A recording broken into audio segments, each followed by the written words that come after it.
Ladies and gentlemen, for the 20th time, welcome to the oh god, I just completely shot that right off the bat. The Essential Wrestling Podcast. This is episode 20, where it all begins again. Thank you so much for tuning into this episode tonight or today or whenever you were able to watch this.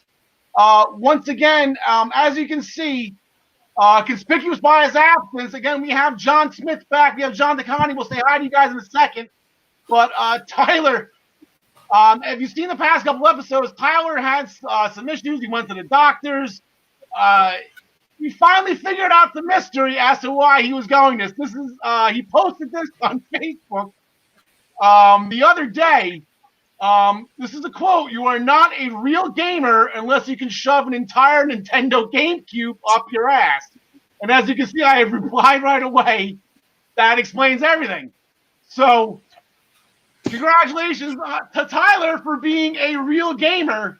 We're proud of you, pal. But I guess, what did it cost? Again, if you have any other, I'll put his address in there. He's still having problems. As you can see, he's not with us today. If any type of remedies or any type of soothing medications for Tyler, please tweet at him at TylerDel2 with the hashtag Tyler's butt is burning. But we want to give credit where credit is due with Tyler, so please hashtag True Gamer Tyler. He is official. I guess he unlocked the whatever. I don't know what the gaming phrase is. Unlocked the subscription. I don't know. But anyway. Thank you so much for joining us again. Back with us again, once again, the first ever PWP champion, the living legend, John DeConnie. How are you today, John? I'm doing pretty well, especially compared to Tyler, I suppose. That's a GameCube, though, man. That's some intense stuff. John Smith. Hey. We missed you last week, pal. I did see that you chimed in the comments. We put you on. We missed Rerun. We missed him a lot, too. Yeah, right. How are things going with you? Everything good? Yeah, everything's good, man. I had to take my son to football last week because that started up. Good thing is he won the starting center job, so I'm really happy about that. Real proud of him. There you go. Scholarship and the first draft for the Jets. It's in your sights, my friend. It's in your sights. I'd rather him go to Seattle or something. Yeah, this New York media is tough. This New York area media is tough. Like I said, this is episode 20. This is where it all begins again. This is the Chris Benoit and Eddie Guerrero grand finale, happy ending that we've all wanted to see. Both of them world champions. Not most importantly, but gosh, this match did not make my top 30, but God damn it if it's not 31. Brock Lesnar versus Bill Goldberg was an absolutely phenomenal showing. Great job by the Madison Square Garden crowd on that one. If anyone asks me, who won between Goldberg and Brock Lesnar at WrestleMania 20? The answer is Stone Cold Steve Austin, because he got both of them on that one. So kudos to Stone Cold for saving that match. On today's episode, where it all begins again, the Bound for Glory's main event championship match has officially been booked. We have two huge number one contenders matches for TakeOver tomorrow night on NXT. An absolutely amazing parking lot fight between Santana Ortiz and Best Friends. Gary Mahaffey, he's back again. He will join us from overseas to discuss the relaunch of NXT UK, which we were so excited about. We're glad to have Gary back. I'm going to personally update you on the G1 Climax, the Pure Championship Tournament for Ring of Honor, as well as Nick Aldis retaining his NWE Championship, retaining Sweet Charlotte, as he calls her. For those of you who are tuning in on the Minutes to Bell Time Facebook page for the first time, welcome. We're glad to have you. But unfortunately, the timing of this is completely awful that Ryan Joy is not here today. He is a staple on our show. He is one of our lead correspondents. He had some things to take care of today. He will be back next week. Later on the show, we're going to have number 27 on my favorite WrestleMania match list, counting down to WrestleMania this March. We're 27 weeks away. And change. We're going to main event the show with our picks for Clash of Champions this Sunday, which is sponsored by ProWrestlingPick'em.com. Play against your friends. Play against the universe. And it's going to be presented by MinutesToBellTime.com as well. Like I said, Ryan having a rough weekend. He's moving cross country, so we do not have any of his graphics today. And we do not, unfortunately, most importantly, we do not have Ryan today. So we will make do. He will be back next week, but we just want to keep minutesabouttime.com in our mind, and be sure that you subscribe to the Body Slam Brigade, which is his newsletter. And he actually covered all of the G1 Climax stuff and why that is the most important tournament in wrestling. And truly, it's up there, if not the. I can't think of anything off the top of my head. So, but we're going to curtain jerk the show today by asking a question. Do you remember the 21st night of September? In our minds forever. I forget the word. Anyway, last night was the 21st of September. It was Earth, Wind, and Fire Day. But on Raw, it was Slapjack, Mace, and T-Bar Day, as Retribution has officially signed WWE contracts so they can quote, hold on, let me see this, they can go wherever they want, whenever they want, and attack whomever they want. That's a pretty good deal, John Smith.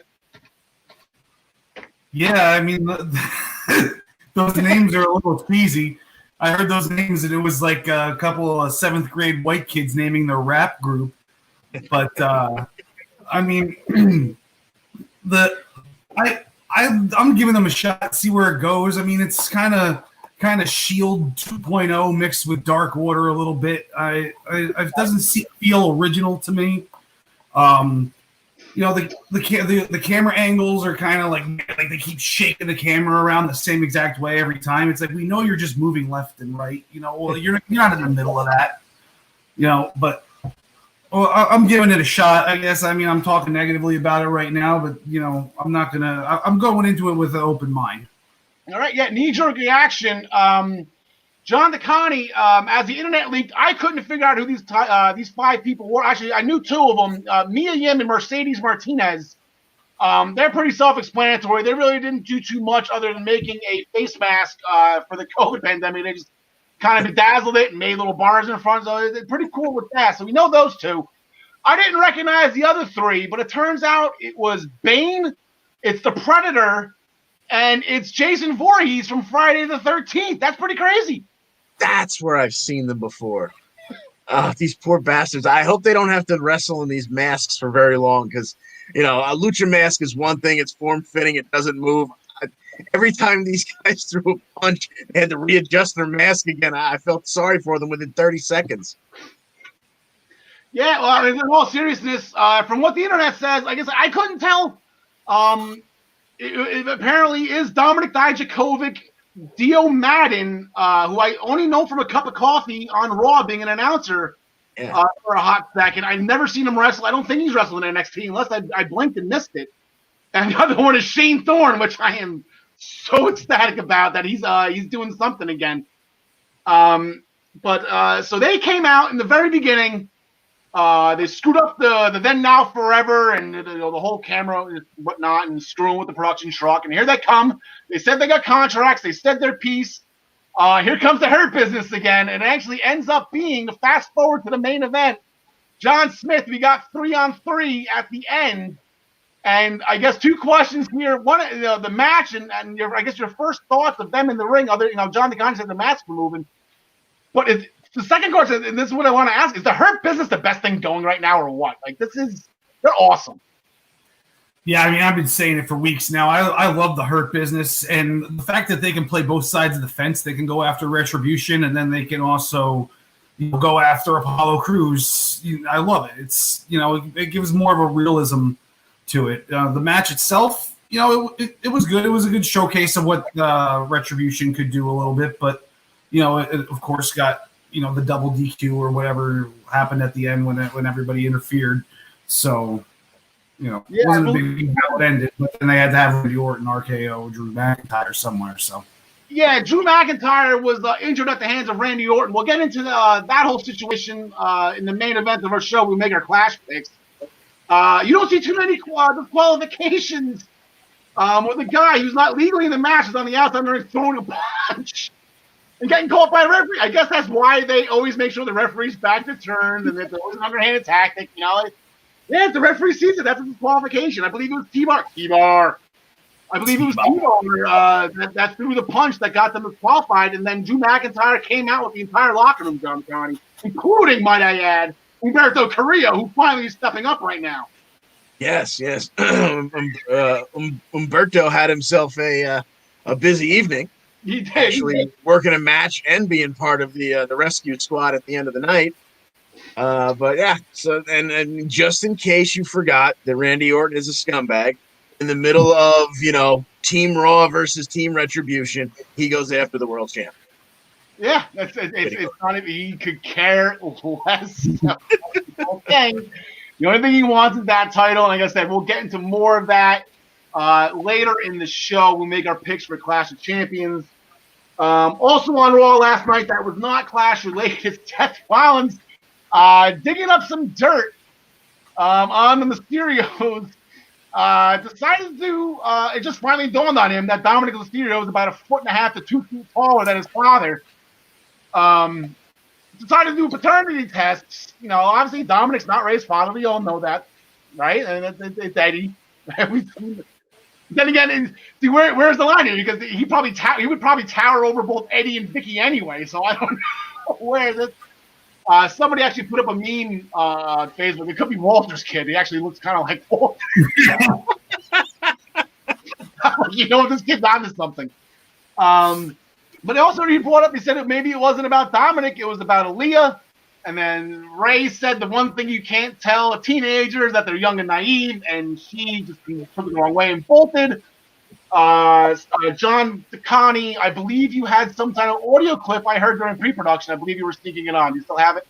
I was looking at it to see whether or not I could clip it down, but essentially it was Tracy Morgan from Cop Out just saying no, hell no.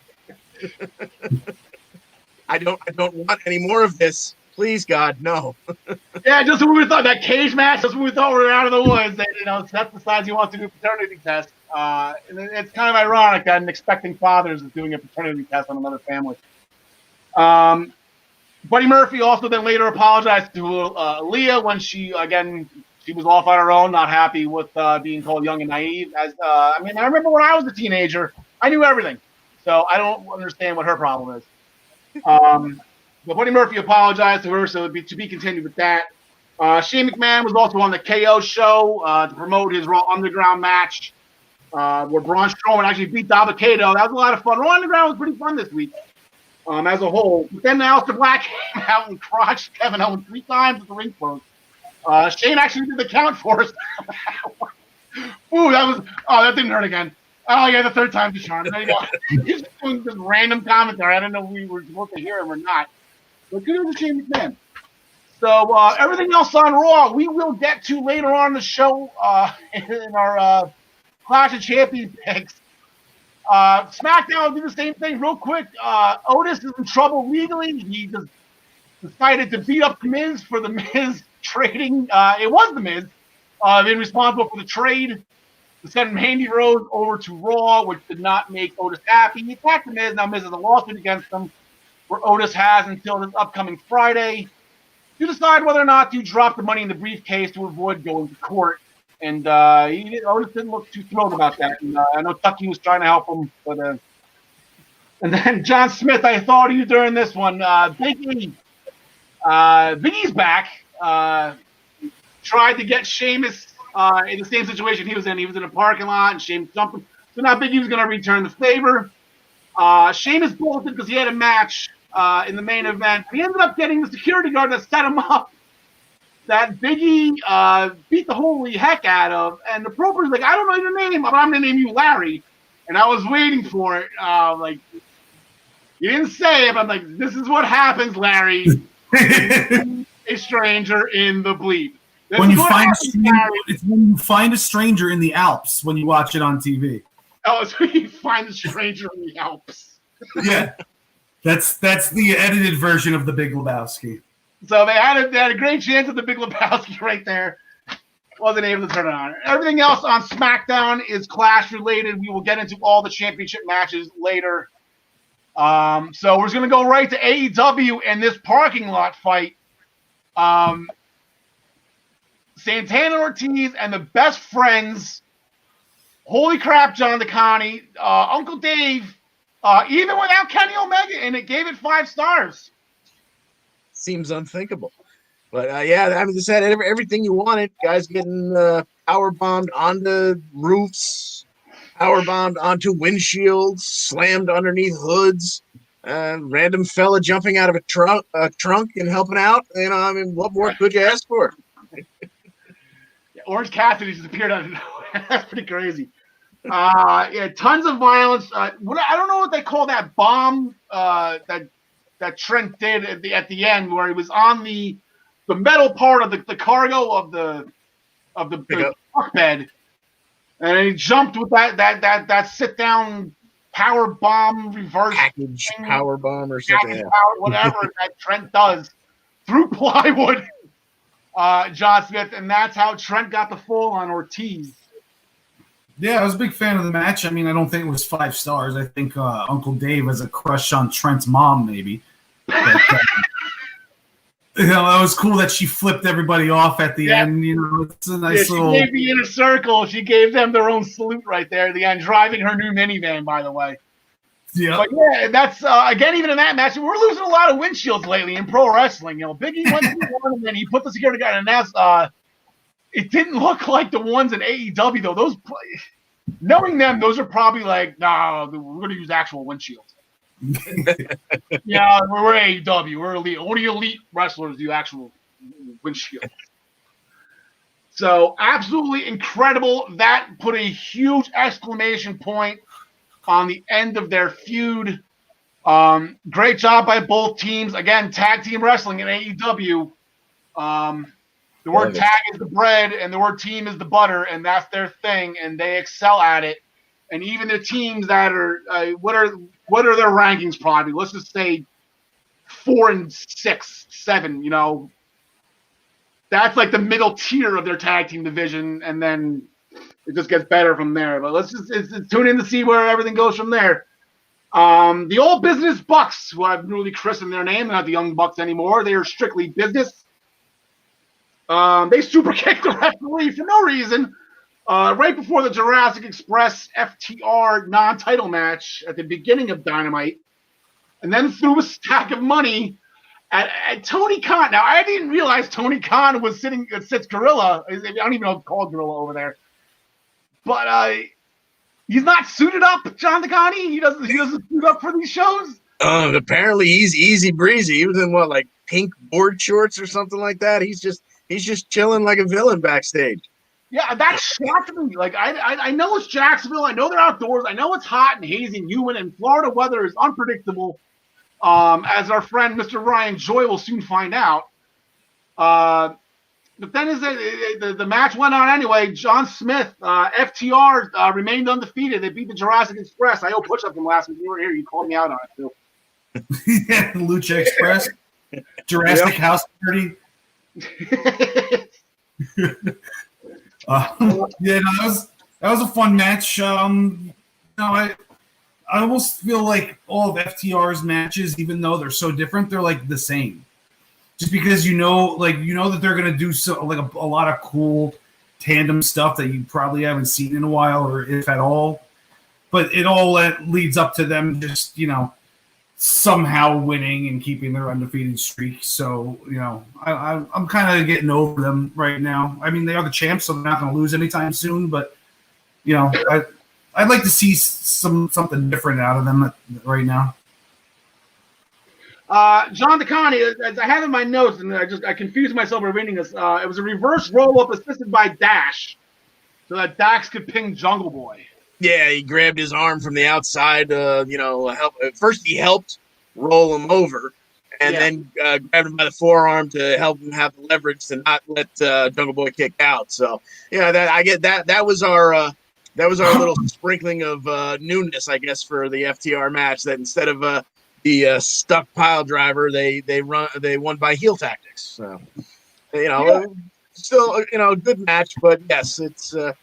I know they've got more, and I can't wait to see them get into a quintessential feud and really just start tearing the house down again with some old school tag team wrestling. Yeah, it was interesting to see. I think Full Gear's not due up till the beginning of November, so I think we have a while to build up something with them. Like I said, the Bucks are always lurking, so I don't know if eventually we're gonna hit towards that. They still haven't gone yet, right? They missed the gauntlet, and then they missed each other. Yeah. So in other action, we got Hangman Page. He got his first singles win in a long time, his second singles win of the year. According to minutesofbelltime.com, he defeated Frankie Kazarian with the buckshot lariat. Kenny Omega was on commentary. It was a 30-star commentary by Kenny Omega. Fantastic job as always by him. And he just walked away right afterwards. And the Hangman was in the ring, all dejected. He's gonna want his buddy back. And Kenny Omega wants nothing to do with him except to do commentary. So MJF wants to be known as the undefeated, undisputed, uncrowned AEW World Champion, and now he wants to form a stable. So interesting to see where this goes, considering he just fired a huge campaign staff, but he kept Wardlow on. So he's got one guy. Be interesting to see if MJF follows through with that. Eddie Kingston. All right, we'll pause right here at Eddie Kingston. I was going to fast forward. We can pause on Eddie Kingston. Though. John Smith, I rewatched the Battle Royal. He didn't get eliminated. He was on the apron. It was in the midst. It was down to three of them. It was down to Archer, Kingston, and Matt Sydal.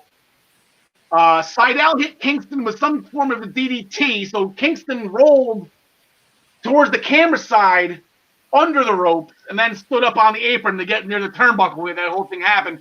Archer then eliminated Sydal, and then Kingston, he was on the top turnbuckle, so I don't know what the official rules are for that. His legs never crossed back over to cross back. I would see that was a problem. But I'm with Eddie Kingston on this one, John. I don't think he got eliminated. I'd like to be on his side on this one, but once you step on that top rope, you're in bounds, in my opinion. You know, you're not out of it. You're not like you're back in the ring. So once you get up there, if you get knocked off of there, I think you're eliminated. Okay, he was sitting on the turnbuckle with his feet never went over. His feet never touched the top rope. He was just ended up sitting. His feet were on the middle ropes with his ass on top of the ring or on the inside of the ring. He was facing the outlet. He didn't even touch the turnbuckle. He was on the actual thing that connects the turnbuckle to the post. That is the turnbuckle. Yeah. Yeah. Okay. Pad. I'm sorry. The turnbuckle. Right. We're gonna let's consider the turnbuckle pad like the pilot. He was in. And then Eddie Kingston, he's got 3 points. I got 3 points. I got 3 things to say. All right, he was never eliminated from the Battle Royal. We just discussed that. What he has right there is a family of violence. Third thing, John DeConnie, he grabs the blade and says, "You need to get your house in order, your family in order." That's in reference to the bunny. That's in reference to Allie, who's now dating on TV, QT Marshall, but in real life, the Blade and Allie are married. So that was my guess, but I didn't go into looking it up. So there you go. You've just answered that question for me. So does that mean that'll be it'll be the Butcher and the Blade versus the Natural Nightmare, whatever they call themselves, Wrasslin and QT? Yeah, I guess. Maybe. I guess that's what our next feud that we're looking forward to there. Makes sense. In another tag team match, Chris Jericho and Jake Hager. They are now 2-0 as a tag team. They defeated Private Party after a Judas Effect by Chris Jericho on Isaiah Cassidy. Thunder Rosa and Eva Lise, John Smith. This match was a little weird. It got some internet feedback, some negative feedback on Eva Lise's part. Did you hear any of that? I did not actually. I try to stay away from the internet stuff. What was that? What was being said? And they showed the video clips. Apparently, that match was a edited match, and there was live video footage of just Eva Lise just not selling, and Eva Lise she took a snap and just sat there and waited, it was a really weird situation why Eva Lise was kind of no selling, and they ended up going to the hard shots. They showed a couple of the punches, a couple of rib shots. Thunder Rosa tried to get her back in line.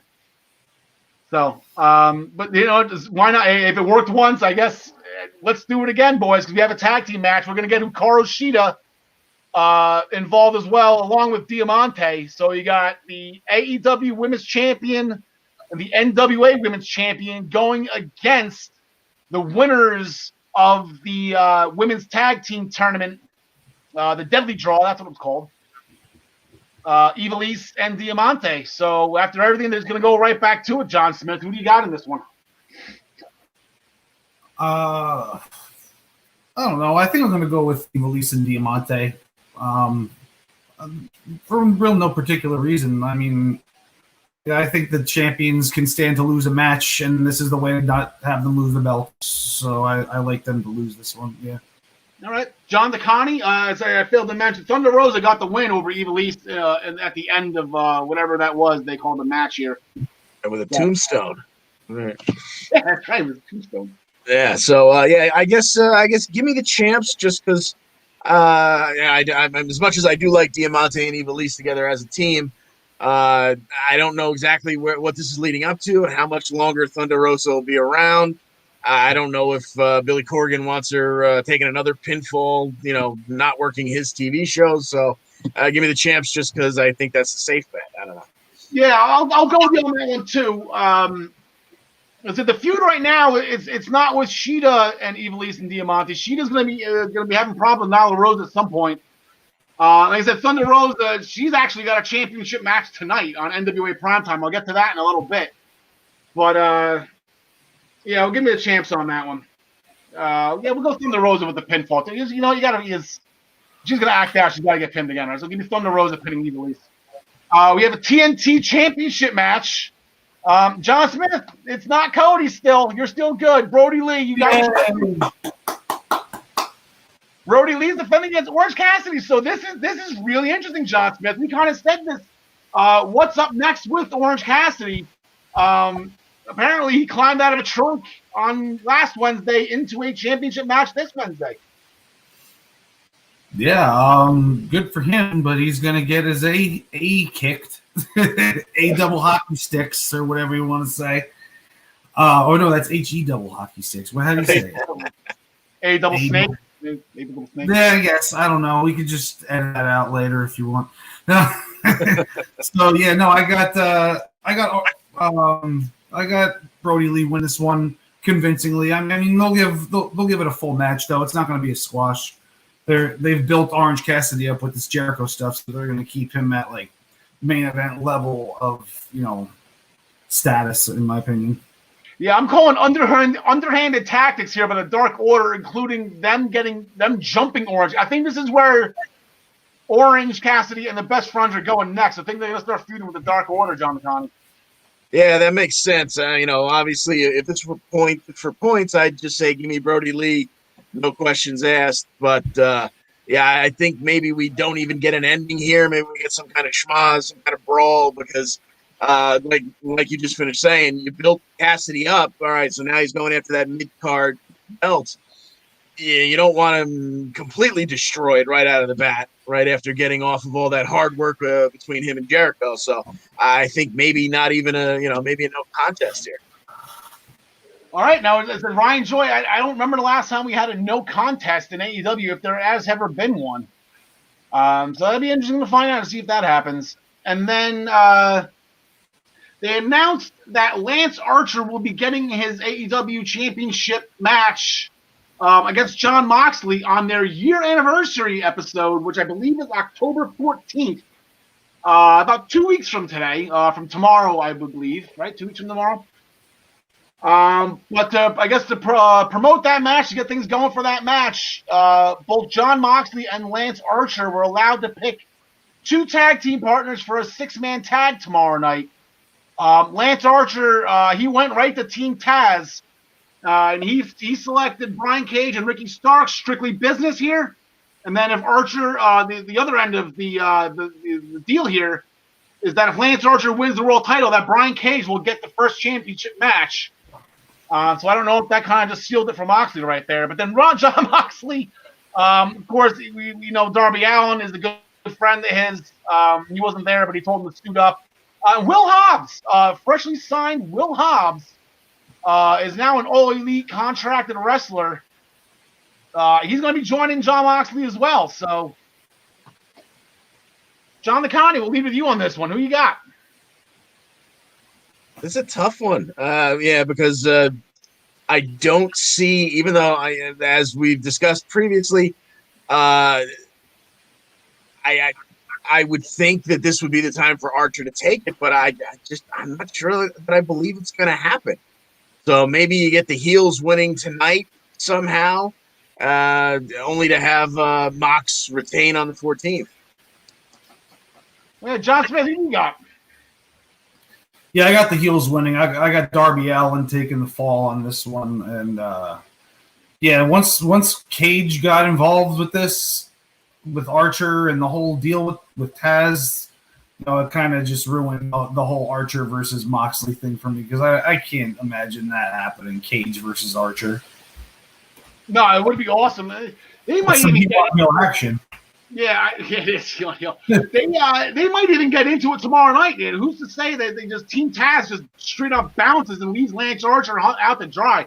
That's what I kind of feel is going to be happening here. I don't know. I can't see Will Hobbs. I want to see them make Will Hobbs look strong here. I think it's going to be a good build for him. I got somebody pinning Archer. Unfortunately, I just feel like Team Taz and this whole thing with Taz and Jake, it's not genuine. It is strictly business, but they're going to accidentally punch, Lance Archer's going to accidentally punch Cage, and then whatever, and then Taz gets all in a hissy fit and leaves. So I will go with Moxley, Hobbs, and Darby Allin on that one. But then here we go. AEW just throwing random stuff here. They're doing a 1-hour special tonight after the NBA playoffs. I bet it's going to start at 10 o'clock or after the NBA playoff game, where I guess if you tune in at 10 o'clock and there's about 2 minutes left in that playoff game, you still have about a half an hour until the show starts. I don't even know who's playing. Anyway, but they have 3 matches signed tonight. Sign me up for this one right here. Matt Sydal and Shawn Spears. I'm in on this one. Sydal looking to bounce back. He actually had a nice win over the weekend in the Pure tournament. We'll get to him in a second on that one. Shawn Spears we haven't seen on Dynamite in a while on Wednesday nights. I guess he's been on Dark, but he's still with Team Tully here. So, John DeConnie, I like this. Who do you got? Yeah, I like that a lot. Give me Spears, just because, he can always pull some heel tactics out of his back pocket. Yeah, I want to go Shawn Spears too here. I mean, I know Matt Sydal, he's not officially signed yet, so I don't know why they would just randomly give him the win, other than you can still build him back up after the trip, but I mean, I don't want to keep on bringing it up. I'm done making jokes about it, so I want to forget about it. He had a great match over the weekend in Ring of Honor, but John Smith, who do you got? I'm going to go with Sydal. Just because I think he is going to end up staying there, so I don't think they want him losing right off the bat. All right. The second match that they have signed, you have Scorpio Sky getting some action against a gentleman by the name of Ben Carter. He's news to me. I have absolutely no idea who he is, so I will go with Scorpio Sky. John DeConnie, any Ben Carter? I don't know. Anybody chime in, Ben Carter. I got a feeling that Scorpio Sky is going to run the table on this one. Was Carter? I remember there was a blurb a couple of weeks ago about they were doing, what's their show that they air on Twitch? It's not Velocity, but it's something like that. Anyway, they were going to be giving some attention to a couple of really good indie guys, and like that, maybe that's why Ben Carter's name sparks a little something in my head. I'm not entirely sure, but still, gonna go with Scorpio Sky. Yeah, Scorpio Sky. John Smith. Any reason to go against Scorpio Sky on this one? No, I got him too. Yeah. I'm kind of hoping would be the main event. I feel like I know that Spears Sydal match. That's going to be a great match. I'm hoping that the Rhodes family books themselves in this one, because Brandy Rhodes is going to look for revenge after the Dark Order's number 99. Anna Jay took her out in that whole after that whole TNT Championship, I guess Nightmare Family debacle, if you want to call it that. So they're finally going to get at it. tonight, and I'm looking forward to this one. I got Anna Jay. I got Dark Water. You name a girl after Wayne Gretzky, I'm taking her, Jonathan. That's it. Yeah, you give me the great one. I'm all about that. John Smith, who do you got? That's a dumb question. I forgot. Yeah, I was trying to think of something clever to say, but all right, guys, that's gonna do it for AEW right now. I'm gonna give you guys a break, a quick break to go get some groceries, say hello to your family and your friends. We'll be back with you in a little bit, and King Kong Bundy. I know he's gonna be there as well. We're gonna give you guys a break because we are going to bring in. Well, I gotta get his theme music going. I apologize for the close-up picture here.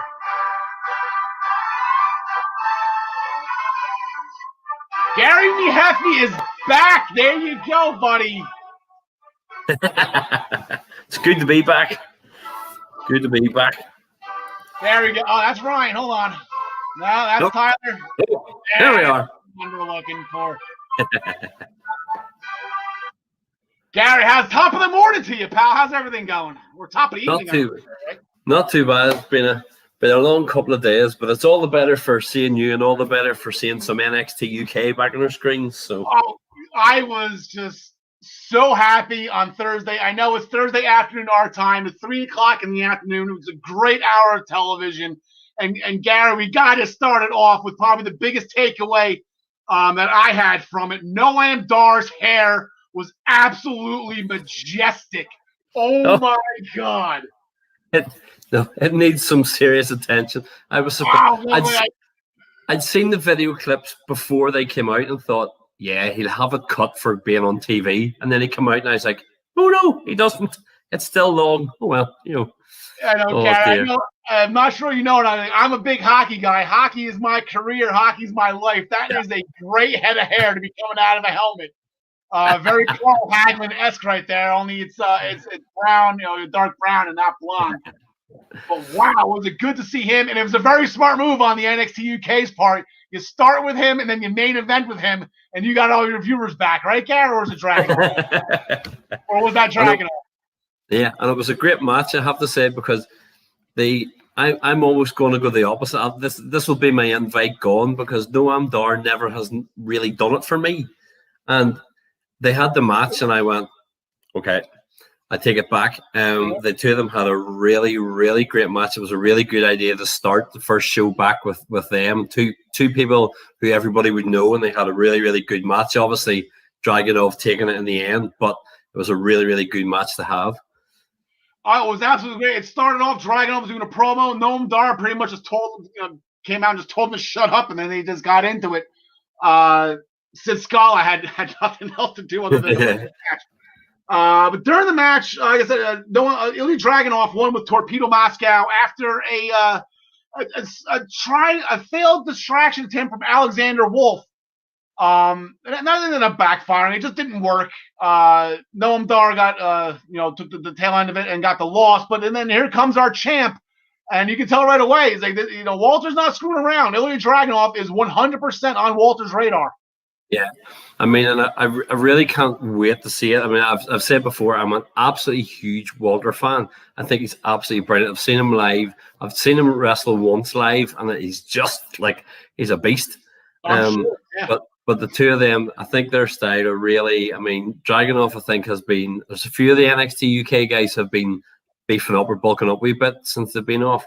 And I think when the two of them meet together down the line, whenever it is going to just be absolutely immense. It'll be a big main event. Yeah, they were supposed to have a takeover scheduled, I think, back in like May, but they pushed it to the end of October. It was supposed to be in your neck of the woods in Dublin. And first things first, I apologize. All this time, 4 years now, I've known you. I emailed you back and forth. I always thought it was England. I apologize. You're in Ireland, pal. That's I love that area. I am 50% Irish. My mother, not off the boat, but she is 100%. So I got a half Irish in me. I always root for the Finn Balor's and Jordan Devlins. Yep. Of course, the Hornswoggles. I can't forget about Hornswoggles. And speaking of Irish, there was a new Irish lass, and if I pronounce her name correctly, Aoife Valkyrie. Aoife Valkyrie, yeah.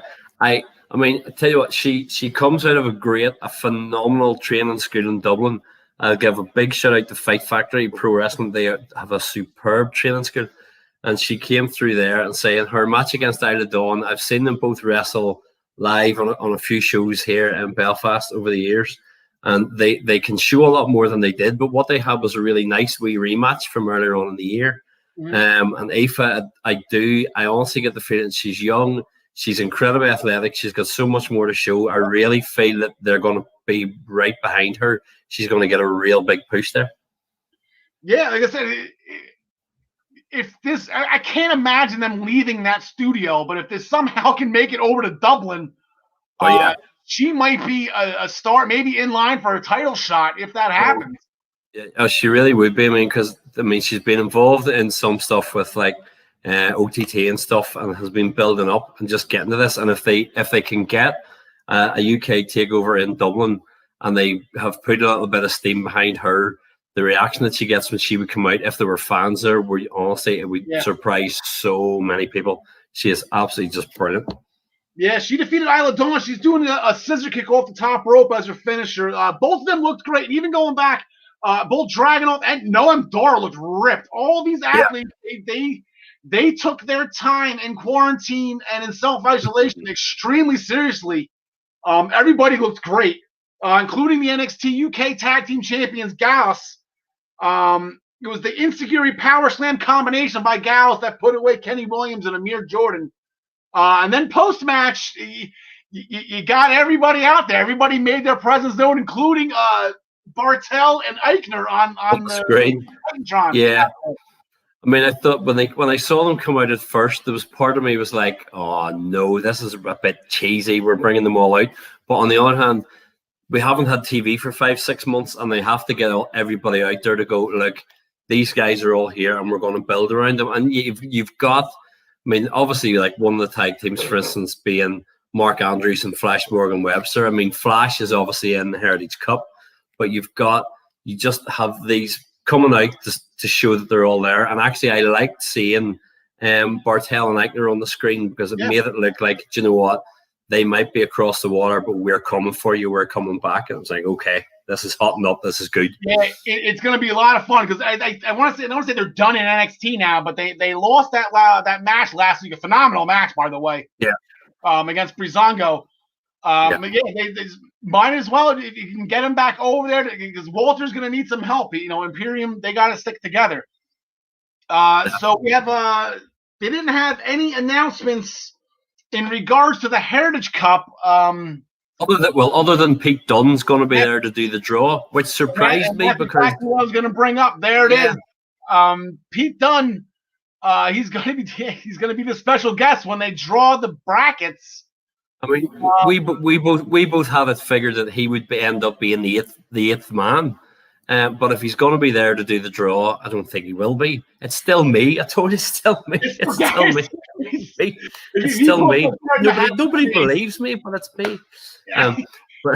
Unless it ends up being Tyler Bate, because there hasn't been any talk of him, so he could appear back, or maybe Pete Dunne will just put himself in. But well, that's what it is. And here's how this is going to go down, Gary. In my head is so you have someone. My original thought was, okay, like Joseph Connors would be a good person for this, but then again, I keep on everything I do with the UK just constantly revolves around Noam Dar. So Noam Dar is going up there, and he's just shooting his mouth off, or whatever, being the cocky, whatever. And Pete Dunne's like, you know what, screw this guy, and he pulls his own name out. He's like, it's me and you starting that, whatever. And he ends up being, I think he's going to pull his own name. Yeah, I think that would actually be a good one. Noam Dar would be a good one actually for him to do it with. Yeah. If Noam Dar come in just running his mouth, and then Pete Dunne's like, stuff this. Yeah, exactly. And they had an amazing match for the UK Championship maybe about a year ago. Yeah. Noam Dar won a number one contenders match at the second that tournament special that they did, the second one, the one that Gibson won. It was Noam Dar's debut in the UK, and he ended up getting a title match. In that match, I believe it was the main event of the first show, right? Yeah, I think it was. I'm trying to think back, but I think it was. I mean, they did. It was a good match. I mean, like Pete Dunne could have a good match with like anybody. He is phenomenal, but they really could. you could actually see, with them putting a wee bit of steam behind Noam Dar this week in the episode, you could see them going, okay, let's get him over. Let's establish him as the mouthy heel prick on the show and just go, do you know what? Let's just do this. And you could see how that would really work well. Yeah, that's the Noam Dar I've known to love. And then I guess his countryman, this is the big match Thursday afternoon, I guess Thursday night for you. Piper Niven is going to be challenging for the NXT UK Women's Championship. This is her one-on-one shot. They had a triple threat at the last takeover in Blackpool. Toni Storm was the third woman involved in that one. This is just a one-on-one contest, though, Gar. Yeah, and I mean, Piper obviously and Kaylee Ray do both, as they said in the show last week. They go way back. I mean, they've known each other for years. They've come through the Scottish scene together.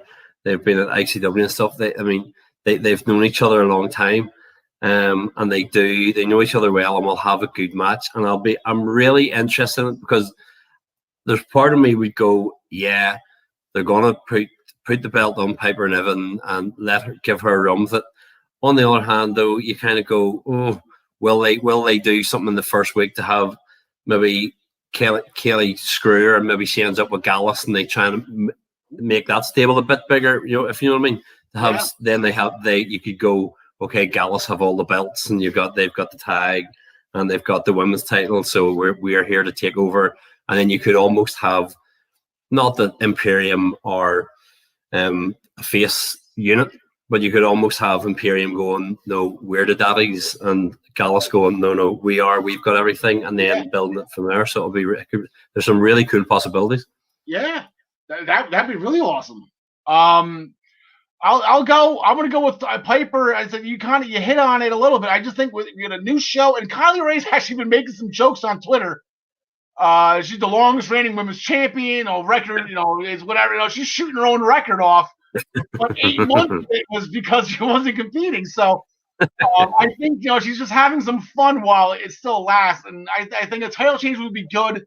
I said Piper Niven is a huge fan favorite. It would be good to not get butts in seats here, but get eyes on TVs overseas if she's a champion. So I'm gonna go Piper Niven on this one.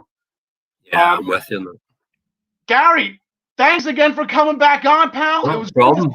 The unfortunate thing about the NXT UK, it is only an hour show, which means we only get minimal time with you, which is unfortunate. We do appreciate you staying up late overseas there in the green pastures of beautiful Ireland. And thank you so much for being a part of our 28th episode, Gary. This is where it all begins again. No problem. Thanks for having me, and I'll see you again soon. I'll see you next week. Thank you, pal.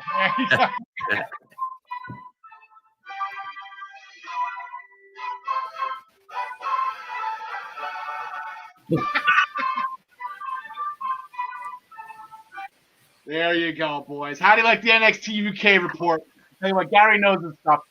Oh, yeah. Very good. All right, so from his NXT, we're going to go to our American version of that brand. Let me just change that there.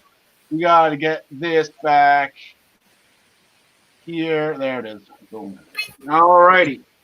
So the American version of NXT started off, as I mentioned with Gary, because Imperium was on their screen over there when the midst of all the UK tag teams we're looking and eyeing up Gallus, staring down Gallus. Imperium was there. That match with Breezango was absolutely phenomenal, John Smith. That was, I didn't know what was going to happen. I'm obviously emotionally involved in it because of Fandango. I laughed, I hurled, I cried.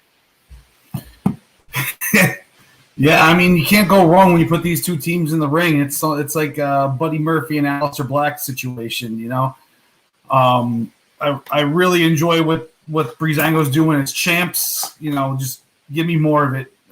There's nothing bad I can say about this match. It was better than that street fight that got 5 stars in my opinion. So. Wow. Okay. All right. We got some button heads with Uncle Dave there, John the Connie. Breezango won. The Breeze did a Hurricane Rana roll up on Eichner. I guess they were setting up for Imperium was setting up their finishing move, and Breeze rolled them up. Yeah, exactly. They had him set up for the European bomb. He reversed it into a roll up. 1, 2, 3. Breezango retains, and I'm a happy man. Yeah, I am too. They emptied the tank on that one, guy. I mean, that was absolutely. I was expecting something good. You know, just you haven't really seen too much out of the NXT Tag Team division lately, but the four of them, that was absolutely incredible. My jaw hit the ground. I'm like, oh my god, I can't believe I just saw that. Like I said, 3 times I thought Imperium was going to get him back. I'm like, oh man, this is going to be like, exactly. Someone made a Sasha Banks comment the other last week or whatever. Yeah, there you go. So I was getting worried there for a second. You put it into my head. Breezango, they are still our tag team champions of NXT, and hope they still have a lengthy run. Io Shirai and Shotzi Blackheart went at it in a non-title match. I believe, I don't know, John, if it was you or Ryan last week. This was just to make Shotzi look great, and that's exactly what it was, and that's exactly what they're shooting up. I believe the exact quote from Vic Joseph is Io wins, but Shotzi gets the headline. And from Wade Barrett, it was a, quote, star-making performance from Shotzi Blackheart. So rave reviews in defeat, John DeConnie. Yeah, absolutely. That is exactly what it was. It was, I don't think anyone believed that Shotzi was actually going to get the pinfall. This was just her time, show us what you can do, kid. And wow, she certainly delivered. Now you've got one more person right up at the top, circling around the top of that women's division, because she made herself a legitimate contender down the line at the very least. 100%. And John, this is not the first time Shotzi's done this. She almost ran that gauntlet from start to finish way back when. Dakota Kai ended up winning. I think it was to get into the ladder match at TakeOver. I think it was for a vacant. I forget what it was. No, it was the number 1 contenders match at TakeOver, because Rhea wasn't defending, because Rhea was at WrestleMania. So they had the second chance gauntlet that Shotzi almost ran, and she made it. She started in number 1. And then she went all that. She had like 3-4 pinfalls on that. I don't know. But what do you think of Shotzi, John? What do you got? I don't know. She just doesn't do it for me. I don't. Maybe it's just her screaming. Oh! Maybe it's welcome to the ball pit, which means nothing to me. Nope. Maybe it's those things that just take me away from her actual talent. I mean, I'm not gonna go ahead and criticize her match. I mean, I think the match was really good. I mean, but it's also Io in the ring, so she can make a broomstick look good. Yeah. But not saying that Shotzi's a broomstick either. It's just no. I personally am just not sold on Shotzi for some reason. It's just got to be a personal thing, I guess, because nobody else. I don't see anybody else talking bad about her. So. No, they're not. Like I said, yeah, wrestling's like trying too hard. Yeah, the ball pit, the howling, trying too hard. Like it's. I get that. Yeah, the ball pit doesn't make sense to me either. Yeah, the tank and then the helmet. Yeah, it's too much. I don't know.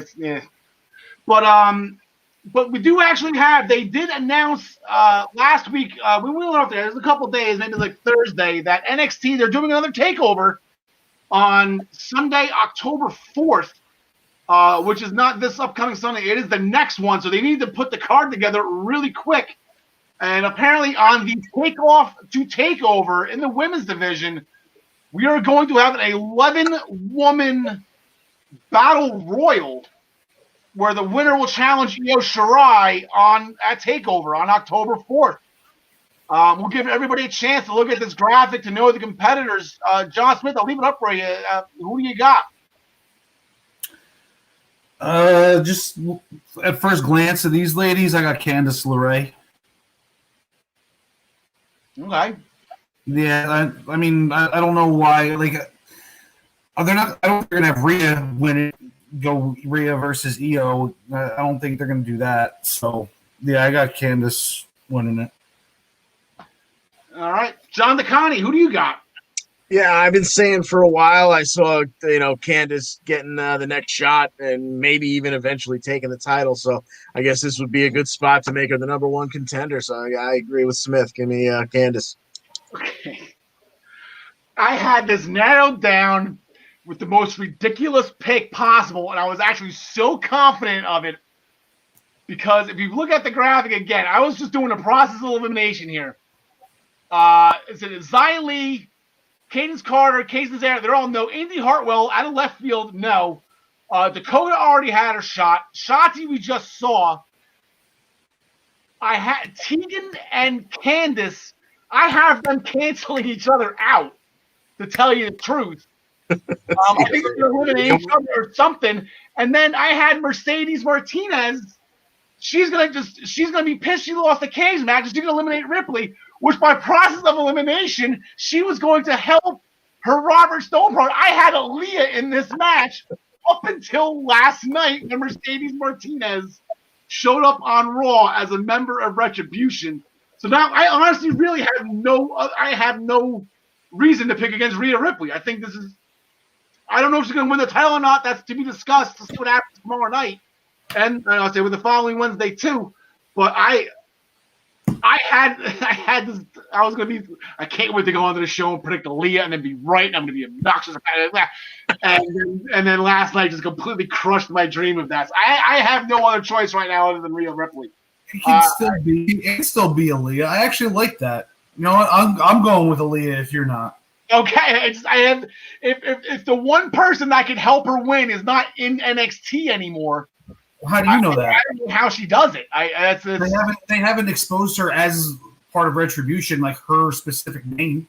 You know, you don't know who's under that mask. Okay. Double duty. Well, to be continued, I guess then, right? Damian Priest defeated Timothy Thatcher to retain the North American Championship in a pretty decent match. That was a good match of those two. Priest hit the Reckoning, 1, 2, 3, done and done.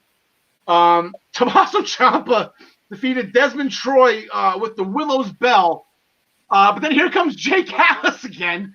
I don't know if you would call Jake Atlas a glutton for punishment, but he came out and he started talking all this smack and whatnot. And he wants Ciampa, and he's going to get him tomorrow night. And now in complete randomness, Ciampa, he jumped Jake Atlas outside. That's not the random part. But then here comes Kyle O'Reilly, like scalding at Ciampa for being a heel, John DeConnie. Like, what is Kyle O'Reilly doing? I have no idea, but I always goof on Impact and their whether or not they're going to be consistent. NXT is usually consistent. So when they parted ways, Ciampa said, I'll see you next week, Atlas. And then he quickly glanced over to O'Reilly and said, I'll see you too. So you got to think they're going to, butt heads at some point in time. Yeah, so now John Smith, it's Adam Cole's kind of being face-ish here. Kyle O'Reilly's being face-ish. Meanwhile, Strong and Fish are just beating up Drake Maverick on a weekly basis. You can't get any more heel than that. So the Undisputed Era is kind of in a paradox right now. But who do you got in this one? You got Ciampa and Jake Atlas. Well, first off, beating up Drake Maverick is very fun. So, you can't really hold it against anybody that does that. But I think I guess Kyle O'Reilly's going to interfere and cost Tommaso the match, I think. I don't know. This one's up in the air for me. I'm 50-50, but I'll go with Jake Atlas. All right, John McConney. Yeah, exactly. That's what makes sense in getting O'Reilly involved, is to have him interfere and cost Ciampa the match. So I guess I'll have to go with Jake Atlas as well. Now, I think, from what I remember, like I said, I watched it, Wednesday, whatever it was, that softball game, so it was Thursday morning. It just seemed like he had a problem with him beating him up outside, so I don't think anything in ring is going to upset Kyle O'Reilly also. I think this is going to be just a straight-up whooping, as they did before. Ciampa's just going to straight-up whooping on Jake Atlas. But we will mention Mr. O'Reilly again because he's in an upcoming match that we will get to. But first, we had Austin Theory put out an open challenge. And here comes Kushida, not Hiroki Kushida, but just Kushida. With a new attitude, came out, and he put the hoverboard lock on Austin Theory.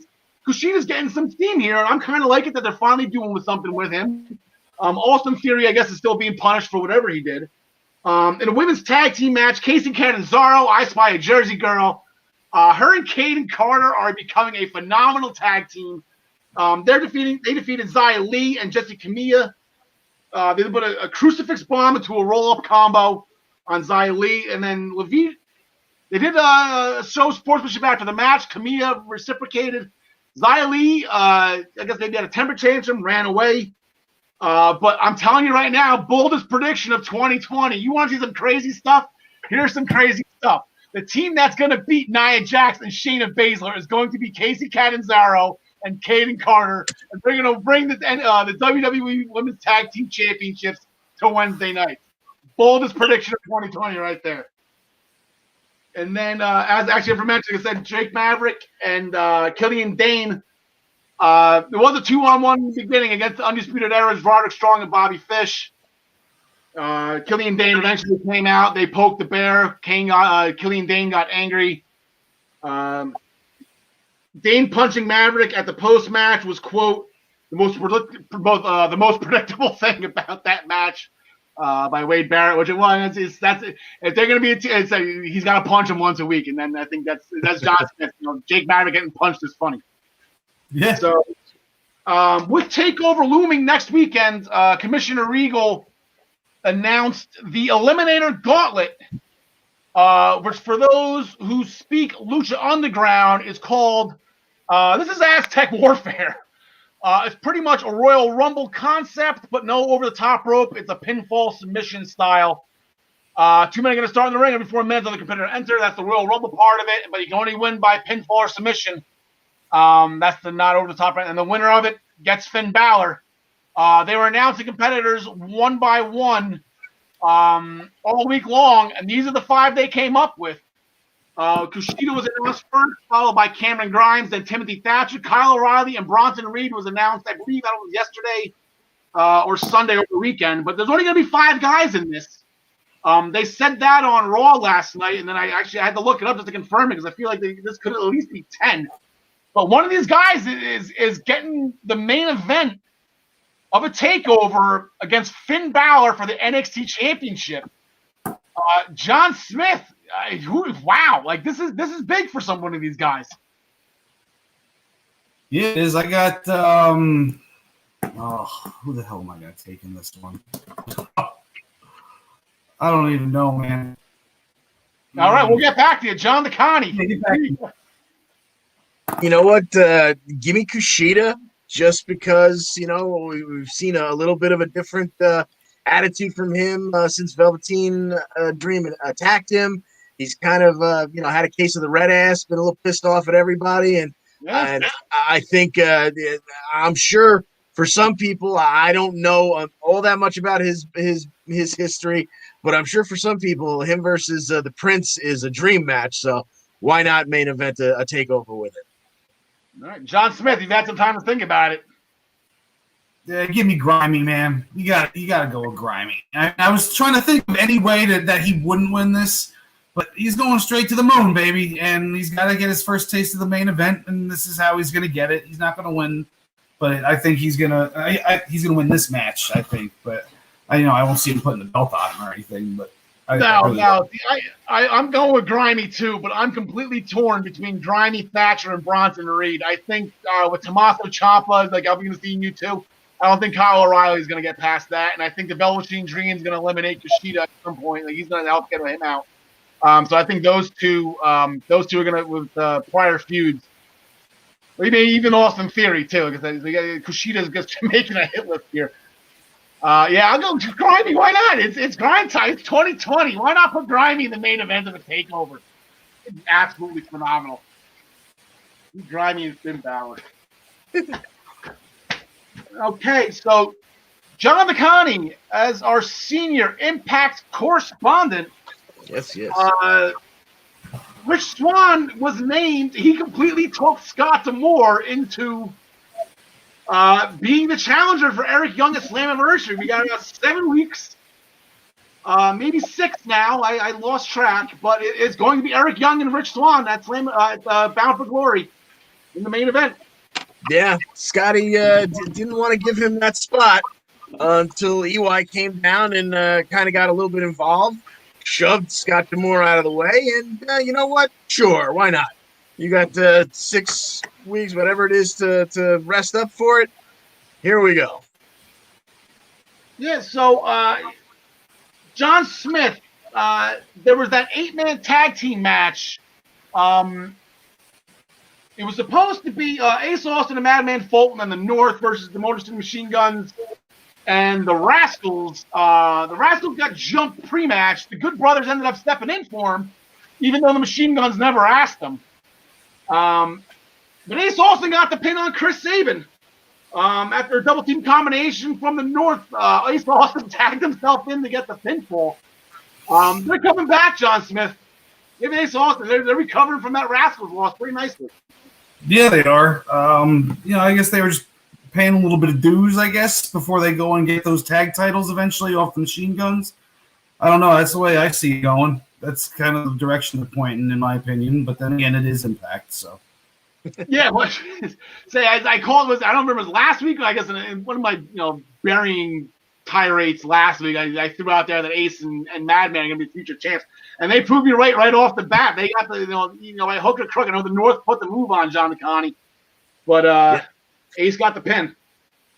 Yeah, it was a good match back and forth. You got the North with a nice double team flapjack there, and then as you said, Ace just helps himself right into the match, gets the pinfall.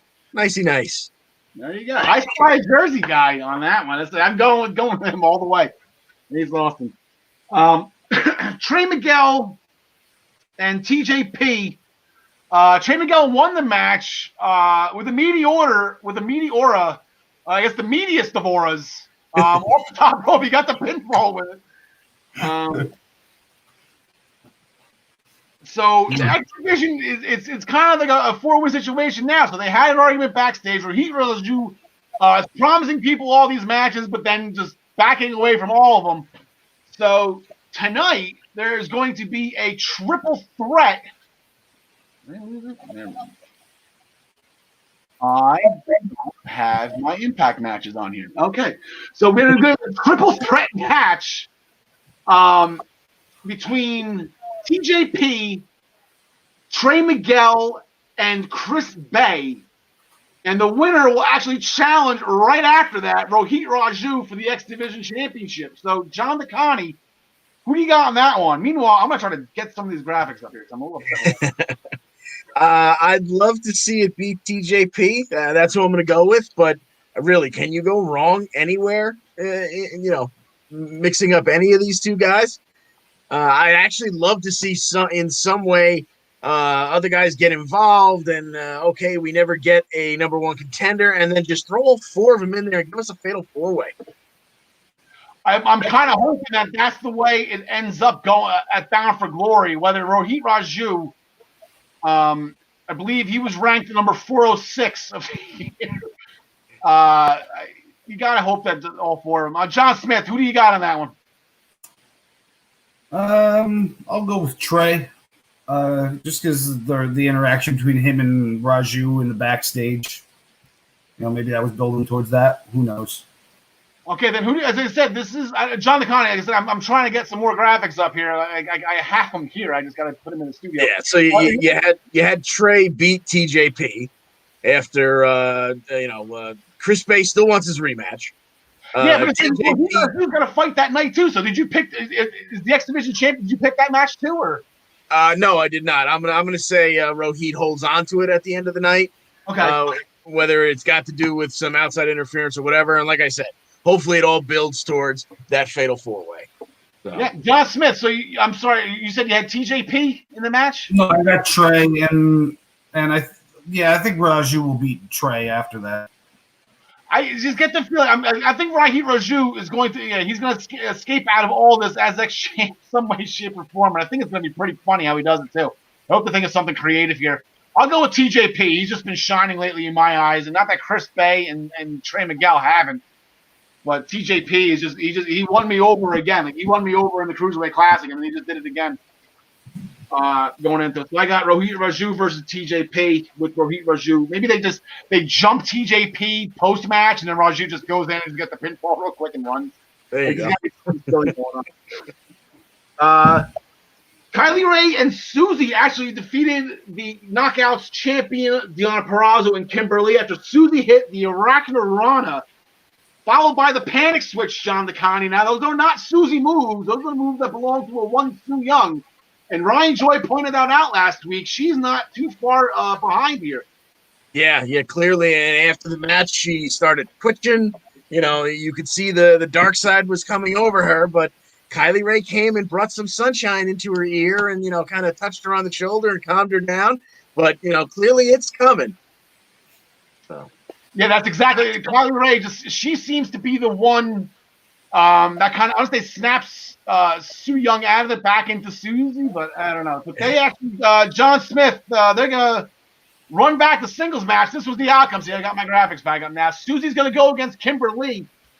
I believe, this was the outcome. Susie pinned Kimberly. That's what I mentioned, right? So, who do you got on this one, John? I'm a little bit discombobulated right now. I kind of threw me off. I welcome her out.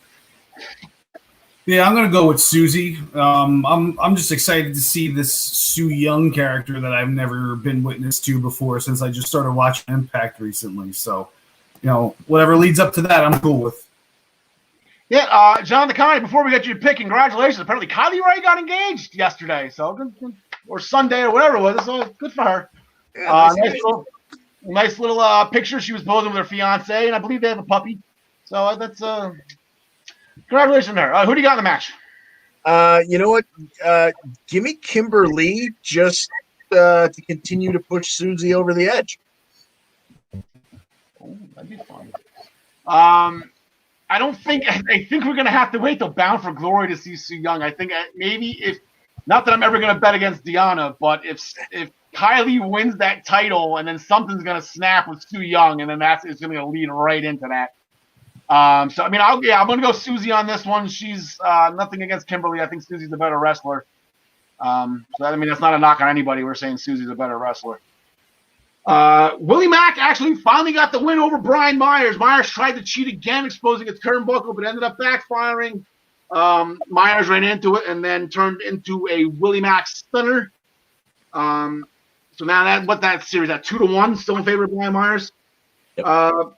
Apparently, Moose called the Demo God. Not exactly sure what the reference was that he made. John DeConnie, did I miss something about when somebody stole Jericho's belt back in the day? Yeah, the night that he won it, and later that night, the birth of a little bit of the bubbly as he was in the hot tub getting all drunk up. Apparently, he stopped for dinner beforehand, left the belt in the limo or the car that he was in, and it got stolen. I was thinking, like, what, did he lose like a WCW TV championship or something? Like that was pretty platinum. Ralph fall asleep on duty? Did Ralphus fall asleep on duty and Jericho lost his TV championship or something? Or nothing in WWE. That's right, Jericho lost the AEW. Rest in peace, Ralph. Somebody went on Wikipedia too and changed it. The current title holder was Tallahassee Police State Police. That's right. Kiera Hogan defeated Taya Valkyrie after some Tasha Steelz interference. Rosemary was supposed to be in Taya's corner.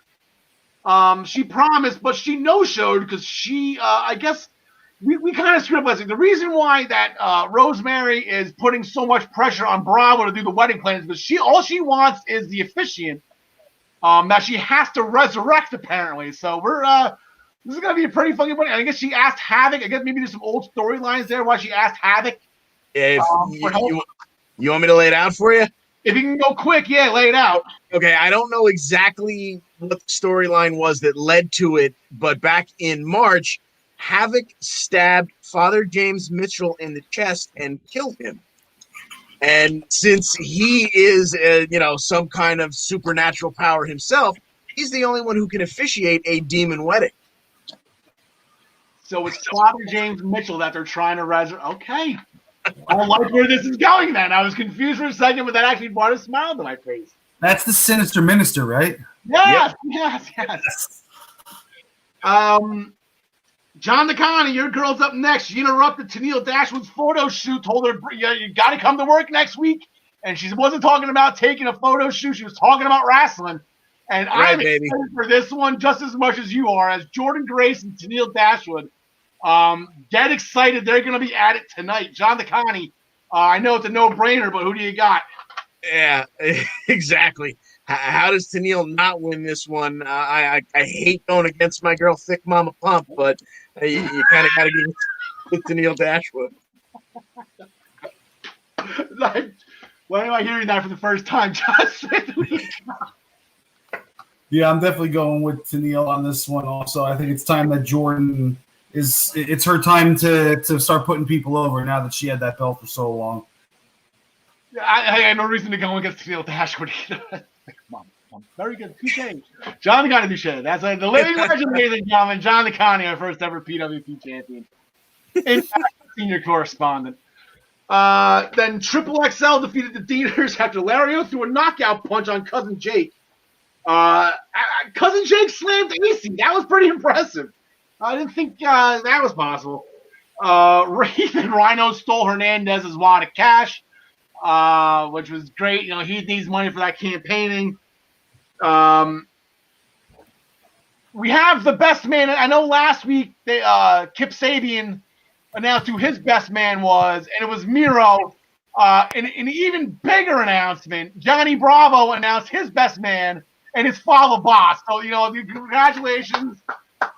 Follow Boss is now the best man of Impact. It's Follow Day today, right? Can we start doing that? It's Follow Day. And we were talking about it post-show, pre-show, apparently in a segment that nobody ever saw. It was an exclusive, I guess, online segment. The whole effing show was interrupted by Sami Callihan. This whole thing about, what's her name? Katie. Thank you. This whole thing about Katie Forbes having his number. I mean, let's call a spade here. Sami Callihan's win-loss record against women isn't really spot on here. The fact that he gets beat by a woman isn't really, news here. But they're going to get at it. And then if RVD wins this, then Katie Forbes gets 5 minutes alone with him. I guess for more Van Keister Terminators or whatever you want to call them. Van Keisternators. John Smith, who do you got? I'm going with RVD. We got to see some more Van Keisternators. I'd love to be on the receiving end of one of those without the chair. Yeah, there you go. John DeConnie. I got to go Sami Callihan. I don't want to see. Yeah, I'm not a fan of Katie getting any more airtime than absolutely necessary, but give me RVD in the match. All right. So if you guys have to give me a quick 5 minutes, I guess we're doing okay on time for now. But we got 9 matches to go over for the Clash of Champions. So I'm going to try to make the New Japan report, the G1 Climax report. This is the 30th. Got to get that banner off. The 30th G1 Climax tournament, where the winner will challenge for the IWGP Heavyweight Championship at Wrestle Kingdom, which is New Japan's version of WrestleMania. Usually it's 80 to 90,000 strong at the Tokyo Dome. They had the first 2 nights happened. Night 1, here are the win-loss records of Group A. This was night 1, and it was main evented. If you can see right here, Kota Ibushi with the absolute huge win over Kazuchika Okada. Apparently that was a rematch from Wrestle Kingdom where Okada got the win. So Ibushi got the buyback here. I feel like this is kind of like football where you can't get too far behind 500. You got to be in the race. And starting off 0-1 for Kazuchika Okada is absolutely detrimental right now. And now he loses a tiebreaker to Kota Ibushi as well. If actually that comes down to it at the end. Taichi got a win over Jeff Cobb. Minoru Suzuki defeated Tomohiro Ishii, which is always an absolute fun match to watch. Jay White with a win over Shingo Takagi. And that is where we're standing right now at the A block. The B block, Juice Robinson, Toru Yano, Kenta, Zack Sabre Jr. with a huge win over Evil. Evil's just behind the 8-ball 2, so the Okada is. We got 2 former world champions at 0-1 in this thing right off the bat. And then Tetsuya Naito, the current heavyweight champion of New Japan, he had a big win over Hiroshi Tanahashi to go 1-0. We got about 4 nights before Ryan Joy comes back. 4 nights of New Japan action till next week's show. Here's some of the highlight matches. We got Ishii and Ospreay, and then we got Ibushi and Jay White. That's going to main event Wednesday show, tomorrow morning show, I guess, or tomorrow night show. I can't remember how these time frames work. Hiroku Goto and Sanada is going to go out on the 24th, along with Naito and Zack Sabre Jr. Jeff Cobb and Minoru Suzuki. Again, that's going to be another hard-hitting affair. Okada and Jay White. Jay White's got a rough 2 matches. I was just shooting off about Ibushi and Okada. They main event. That's 2 huge stars. Jay White's got them both back-to-back coming up on the 23rd and the 27th. And then on the 29th, Zack Sabre Jr. going against Kenta with Hiroshi Tanahashi and Juice Robinson. So we'll be looking forward to Ryan Joy coming back next week to discuss some more of the some more of the G1 Climax, a little more in-depth detail, because I know he loves this stuff. So, and then going to Ring of Honor, the Pure Championship, 2 more matches in the quarterfinals happened on Saturday. Great matches. I watched parts of both of them. David Finlay got the win over Rocky Romero. And Matt Sydal, that's the second time his name's coming up. He advanced. He defeated Delirious with like a Cobra Clutch, Camel Clutch type of maneuver. Apparently, it was Delirious's finishing move. He used his own move on the guy and ended up working out on him. So good for him. So David Finlay will face Jay Lethal in the next round. Matt Sydal will face Jonathan Gresham. This weekend's action, we got Silas Young going against Fred Yehai. And I guess Fred Yehai is making his Ring of Honor debut. This will be the first time we get to lay eyes on him.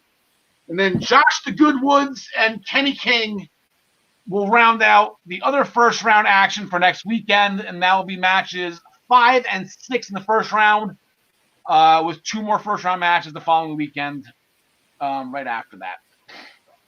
As I mentioned, I'm not sure if I mentioned earlier, in the NWA, the National Wrestling Alliance, the new primetime show. I watched this whole show. I gave it a shot. Billy Jim, nice to see you, buddy. He is here. It was main evented by Mike Bennett and the NWA champion Nick Aldis. Nick Aldis made Mike Bennett pass out with a single leg crab. I know his wife is by his side right now. She's actually taking his name going forward. She'll be known as Maria Bennett, and they made that a point. Like, it's only fair, she said. He took my name in WWE, so I'm going to take his name the rest of the way. So she's now known as Maria Bennett. She kind of caused a small distraction, kind of throwing the belt in for Bennett to use, and Bennett decided against it. By the time he made that decision, Aldis was fully functional, threw him in the single leg crab, and then my heart was reaching. Maria Bennett was reaching for him. Grabbed my hand. I'll put it to the rope. She was doing everything. And Mike Bennett fought and fought and fought. And it was a really heart-wrenching moment between husband and wife as he just went right to sleep. And Nick Aldis remains your NWA champion. One more note to bring on that show. And I got to make her available. I got to bring her to everyone's attention now. This girl, Camille. You think Charlotte Flair is something? This chick is Charlotte Flair, but more ripped. And that's not even a knock on Charlotte. She is tall.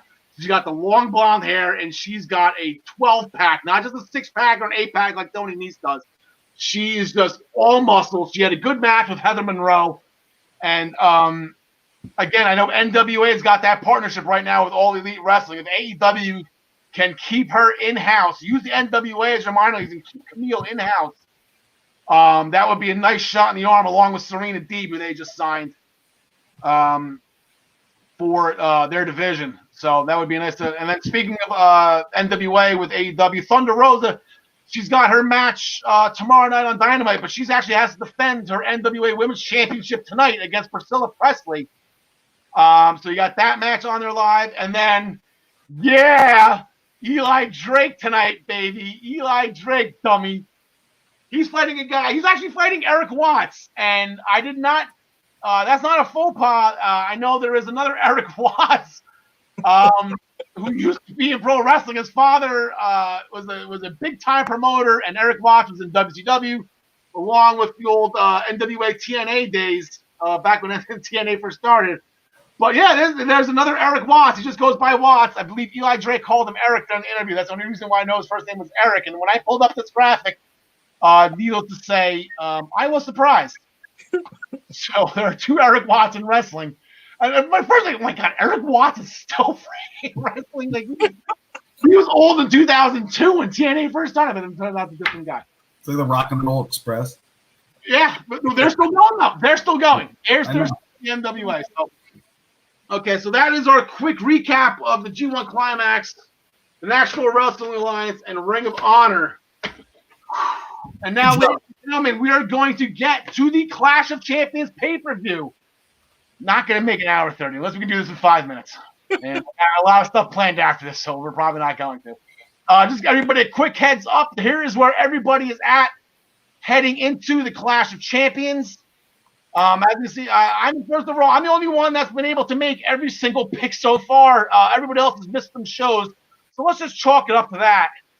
I don't know how I'm doing as far as win percentage goes and whatever, but our WWE records, just so you can see where we're doing for WWE shows. Ryan Joy is ahead. Tyler's got the most wins, though. He nailed that perfect pay-per-view at 7-0 at Payback. Everyone did pretty good at Payback, with the exception of yours truly, who apparently, I promise everybody this time, I promise I will get my head out of my ass. The scoring system for Clash of Champions, you got 5 points for the WWE and Universal title matches, 3 points for all the other title matches, 1 point for non-title matches. There are none of those anyway. There are no promotional matches. Otis is still lurking around, so that men's Money in the Bank cash-in wager is still in play. Kickoff matches do not count. We will discuss that match, though. Perfect pay-per-view. You get them all right, you get the 5-point Henning bonus, and you can improve your Henning score. Do not have that graphic. But we're going to start off the match that actually, unfortunately, was booted to the kickoff show. For the Raw Women's Championship, Zelina Vega, she defeated Mickie James last night on Raw to earn this opportunity, and then we got smacked right in the face. I was all excited. I was going to give Zelina a little bit of a chance because I know Vince likes her. Then we got smacked right in the face with that kickoff tag. And now I'm not so confident. John Smith, who you got? I got Asuka winning this match, but I love that Zelina Vega's finally getting herself some alone time on camera. Her versus Mickie James yesterday was pretty awesome to see in the ring too. Yeah, she hasn't actually had those couple matches with Bianca Belair that were absolutely phenomenal. So I'm actually, you know what, she's performing. She's earned this match. I was going to give her a little bit of a chance, but I can't remember the last time they did a title change on a kickoff show, John McConnell. Agreed. Yeah, I would have had a little bit to say about Zelina, but I can't see Asuka dropping her on the pre-show. Give me Asuka. Yeah, I'm going to take Asuka as well. So that is the only match so far that has been dropped for the kickoff. Any other of these matches gets dropped for the kickoff show. They will not count towards the pool. But now that everybody's stretched out, everyone's loose, we got that kickoff match out of the way. We're nice. Now we're going to get rolling, and we got the Universal Championship. We'll get this one right out of the way real quick. Cousin versus cousin. Roman Reigns and Jey Uso, they had a tag team match. It was a Schmo street fight. Spear from Reigns followed immediately by that Superman splash or Superfly Jimmy Snuka splash that Jey Uso's been doing, and Jey got the pinfall. Jey playing a little ha-ha with the Universal Championship at the end of the match, threw it at Roman. Roman eventually started smiling, and then a very long and awkward hug. John DeConnie, there's a massive heel turn. You already turned heel once, but now you're going to bring him back a little bit. Like, Jay's in trouble this Sunday, if not Friday. Yeah. You know, there was genuine smiles in that hug. And then, you know, waited till he was halfway up the ramp, celebrating the whole way, and Roman just turned to a death stare.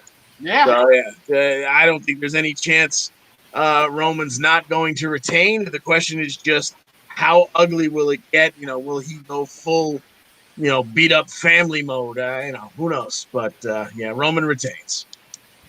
John Smith, who do you got in this one? I definitely got Roman, and I could see him beating up his cousin the same way that Dominic Mysterio got beat up a few weeks ago. How did Jimmy Uso swerve be here? Like, it's a great match, but Jimmy's the one that cost Jay the match. Like, it's not even a beatdown or whatever. Jimmy cost Jay the match because he's jealous that his brother got the shot and he was injured or whatever. Like, Jimmy, can we talk about this for like 2 seconds here? Because I'm trying not to make this match as simple and cut and dry as Roman just whooping him and then kicking the crap out of him post-match anyway and just going full heel. Can we bring Jimmy Uso in on this? Why not? Sure. What, Uso after that? But now we're destroying another tag team, which I know that's been the common theme of WWE the past like 3 weeks or so. Like I say, if we see Elise Ashton interviewing Jey Uso, we know Jimmy's not far around the corner because she likes breaking up tag teams. I noticed that. Well, I mean, we don't have them right now as a tag team anyway since Jimmy's hurt. So why not bring Jimmy back as a one-on-one feud and then eventually just put them back together? And then they're all going to be a family again as heels, maybe. Yeah. I hope there's something to do with it. I just can't see this being just as cut and dry as Roman just dropping them in, like, Jay will put up a fight. I'm sure, it's not going to be a complete squash, but I don't know. So, yeah, I'm going Roman Reigns too. I don't think there's a shadow that Roman Reigns not losing.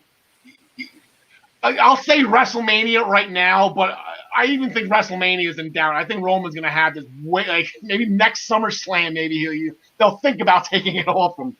All depends on when Brock wants to come out of his tree blind and Heyman wants to turn on Roman. There you go. Bayley had Sasha Banks had an interview. She was back in the arena. That was not a smart move. Bayley wasn't too far behind. Cracked her with a chair. So there goes Sasha. But then Nikki Cross had a match with Lacey Evans. Nikki Cross got the win after a draping spinning neck breaker she does off the ropes. Alexa Bliss was doing commentary. Before that match, before Alexa got out there, Michael Cole was actually taking credit. Like, I said the word fiend, and Alexa Bliss, I'm like, all right, easy, get over here. It's like, it's you. Yes, Michael Cole. Alexa Bliss, this whole thing is happening, Michael, because you said something. That's like, idiot. So Lacey Evans said the word fiend. And Alexa Bliss turned again, and another beautiful Sister Abigail by our darling Alexa Bliss. And that's where it is. So we have 2 separate storylines between Sasha versus Bayley and what we're assuming is going to turn into Nikki Cross versus Alexa Bliss.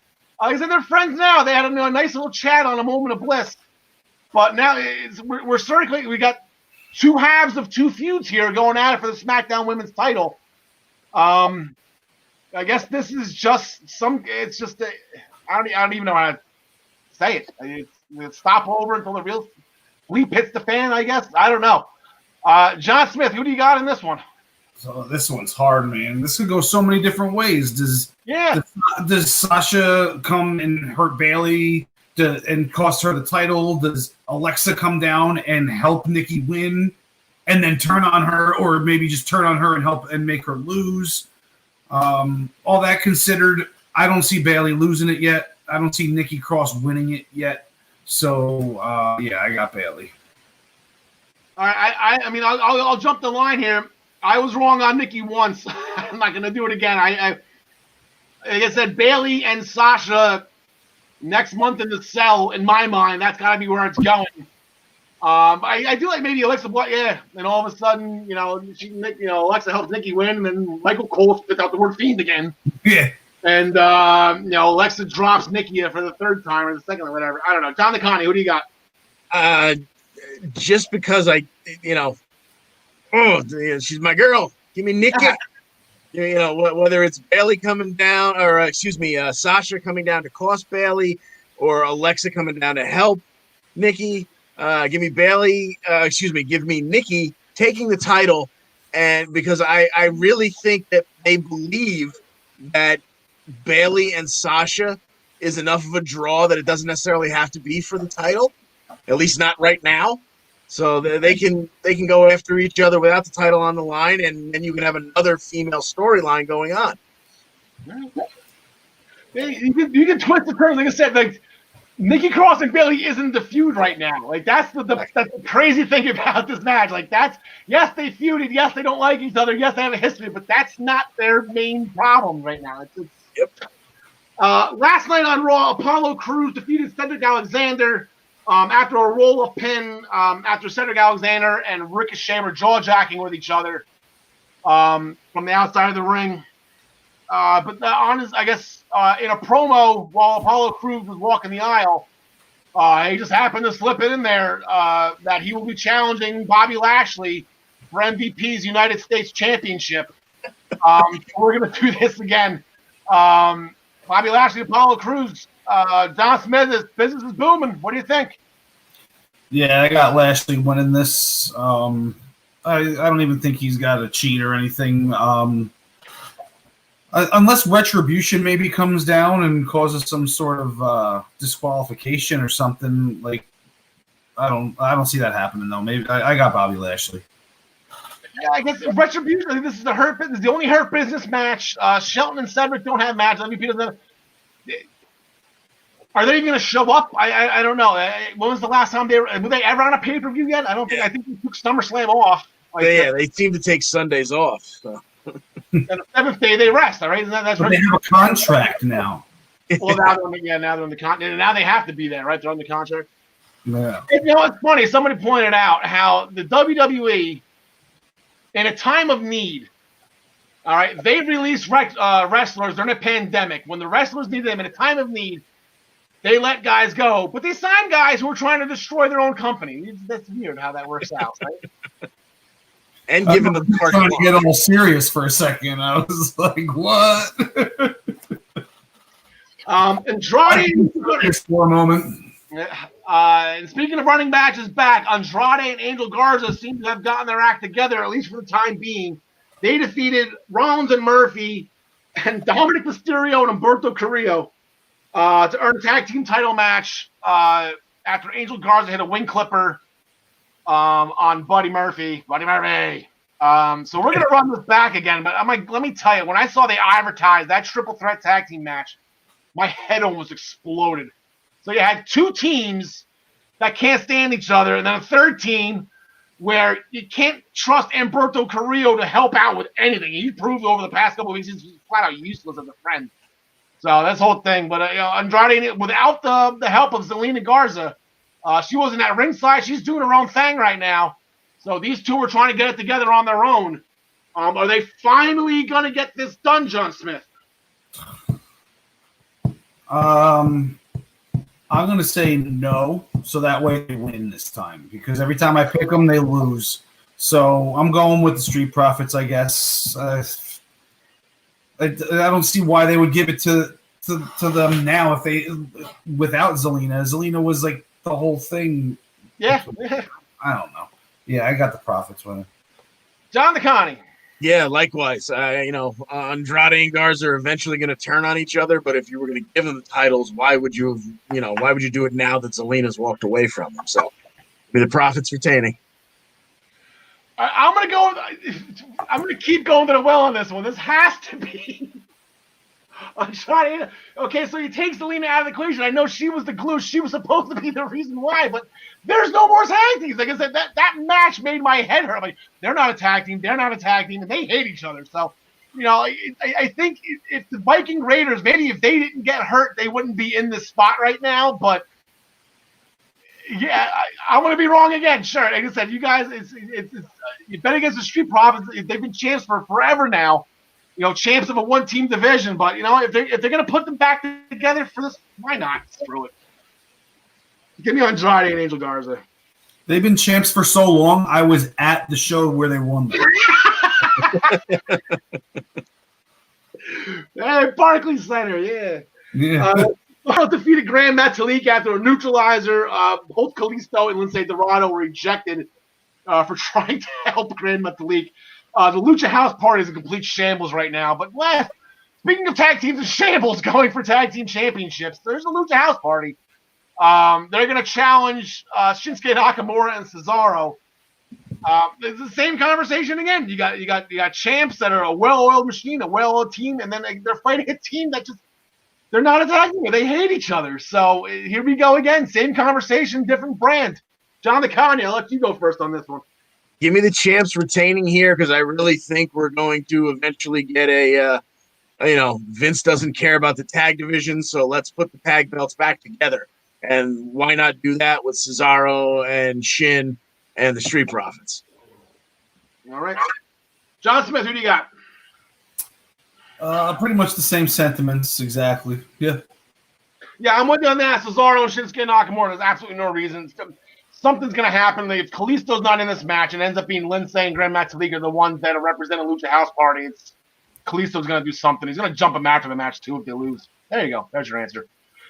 And then the third tag team title match in a row, Shayna Baszler and Nia Jax, they made quick work of Natalya and Lana last night. They tried to put the Riot Squad through a table, one of the two members. Lana took it again. That's what happens when your husband surprisingly shows up on the opposing brand, I guess, on the opposing company. But I will give Nia Jax credit, though. You can see her completely, tucking Lana's neck and her head and protecting her for all she's worth. Because Lana ain't no bigger than Kairi Sane. That's not just... So kudos for Nia Jax for being safer. But Don DeConnie, let's you crack first on this one. Who do you got? Give me the champs retaining. I think it's too soon to take it off them. I think we'll probably see cracks before they go after each other. As much as I'd love to give it to the Riot Squad here. Yeah, I'm going to stick with the champs as well. I spy a Jersey girl on this, and normally I'll bet on Liv, but I just think they see too much here in Shayna and Nia, and maybe a little pat on the tush for Nia. Yeah, you've been protecting. You're doing okay. You're going to start petting her head. You're doing good. John Smith, everybody in a month. I got the Riot Squad winning this one. I think. Right. Yeah, I don't think they're going to drag this whole odd couple thing out too long. I think that everybody knows, or they know that everybody wants to see them fight, not be a team. So that there's a reason that they put the Riot Squad back together. Despite what you were saying before about the NXT girls, I think this is where the tag team titles go. I do see it going to those two on NXT at some point, but I think this is where they go next. All right, and then guys, we got our wish. We have an Intercontinental Championship match at a pay-per-view, and it was what we wanted. And AJ Styles. It's AJ Styles, it's Sami Zayn, and it's a ladder match, and I'm excited. I think the entire world is excited. This is show stealer written all over it. Oh, this is going to be great. Woo! John Smith, you can shoot first on this one. Well, this is going to be the curtain jerk, I think, and then they're going to probably put a tag match and a women's match right after it. I see... Jeez. Wow. I don't know. I didn't see AJ Styles losing the title so quickly, so I'm saying he wins it back and holds it for a little while longer. All right, John DeConnie, who do you got? Yeah, they better use that lovely little gold thing that I think they even sell now. Hang both belts and give me AJ Styles striking a razor pose at the end with both belts. Wow, AJ Styles. I got Jeff Hardy on this one. I just think he's the aggressor. He just got it. Like, I know it's not much, but it's Sammy, AJ. The heels. I just think Jeff needs the win over the two heels. I think he's being the aggressor here. He introduced the ladder like he always does. He's been on a bit of a winning streak too. He won his last 2 or 3. He beat Sheamus.